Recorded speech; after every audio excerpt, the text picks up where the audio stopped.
अगर आप भी सोचते हैं कि आप देश का नाम रोशन करेंगे फिर आपको सरकार की तरफ से सम्मानित किया जाएगा तो आप गलत हैं। ये दौर कुछ अलग सा है। यहाँ आपको देश का नाम रोशन करने पर इनाम में गिरफ्तारी मिलती है। जी हाँ, अगर आप जिंदा हैं तो आपके साथ आतंकियों जैसा सलूक किया जाएगा और अगर मर गए तो आपके परिवार को सड़क पर लाकर खड़ा कर दिया जाएगा।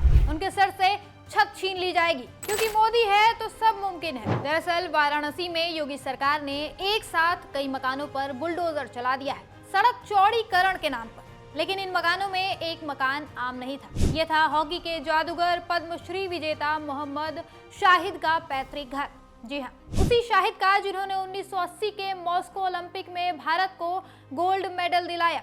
उनकी स्पीड और ड्रिबलिंग ने दुनिया को हैरान कर दिया था। 1970 और 80 के दशक में उन्होंने भारत को कई जीत दिलाई और सरकार ने उन्हें पद्मश्री देकर सम्मानित किया।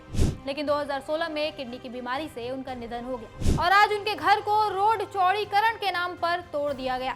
13 मकानों में से एक मकान उनका भी था जिस पर योगी सरकार ने बुलडोजर चलवा दिया है। उनके परिवार का कहना है कि हमने प्रशासन से कुछ वक्त की मोहलत मांगी थी लेकिन अधिकारियों ने एक न सुनी और सीधे बुलडोजर चलवा दिया। 3 मंजिला मकान को गिरा दिया और गेट को उखाड़ दिया। इससे परिवार को गहरी चोट पहुंची है।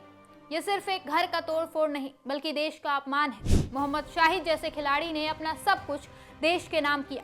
वो वाराणसी में पैदा हुए, उसी घर में बड़े हुए जहां आज बुलडोजर चला। उनके बेटे कैफ ने बताया कि ये घर 4 पीढ़ियों का था। उसका कहना है कि हम विकास के खिलाफ नहीं लेकिन कम से कम एक स्मारक तो बनवा देते। लेकिन सरकार ने नहीं सुना। मुआवजे के नाम पर सिर्फ उतनी रकम दी है जितना कि निर्माण में लगा था। जमीन की असली कीमत भी नहीं दी गई है। स्थानीय व्यापारी और मकान मालिक चिल्ला रहे हैं कि ये नाइंसाफी है, हमें ठगा गया। इलाके में इसका जमकर विरोध हुआ लेकिन बुलडोजर रुका नहीं। एक तरफ जो लोग चले गए उनके घर गिराए जा रहे हैं, दूसरी तरफ जो जिंदा हैं उनकी आवाज दबाने के लिए गिरफ्तारी की जा रही है। याद कीजिए सोनम वांगचुक को, लद्दाख के वो पर्यावरण योद्धा जिन्होंने अपनी पूरी जिंदगी देश के नाम कर दी। उन्होंने लद्दाख के बच्चों के लिए स्कूल बनाए, पर्यावरण बचाया, जलवायु परिवर्तन के खिलाफ आवाज उठाई।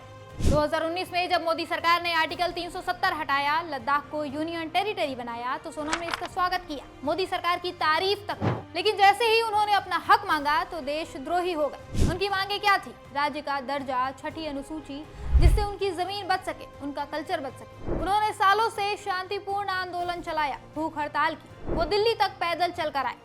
लेकिन मोदी सरकार की कानों पर जू तक नहीं रेंगा। 24 सितंबर को जब लेह में विरोध हिंसक हो गया, 4 लोग मारे गए, दर्जनों घायल हुए, तो उसके 2 दिन बाद 26 सितंबर को सोनम को गिरफ्तार कर लिया गया, वो भी एनएसए के तहत, आतंकवाद विरोधी कानून। इतना ही नहीं, उनकी एनजीओ का FCRA यानी विदेश से मिलने वाली फंडिंग का सर्टिफिकेट भी कैंसिल कर दिया गया है।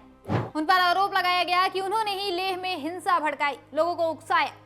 यह है मोदी सरकार का न्यू इंडिया, जहां एक तरफ शाहिद जैसे महान खिलाड़ी जिन्होंने ओलंपिक गोल्ड दिलाया उनका घर तोड़ा जा रहा है, तो दूसरी तरफ सोनम जैसे देशभक्त जो हिमालय बचाने के लिए जूझ रहे हैं उनके साथ आतंकियों जैसा सलूक हो रहा है। उन्हें जेल में डाला जा रहा है, पाकिस्तानी एजेंट बताया जा रहा है।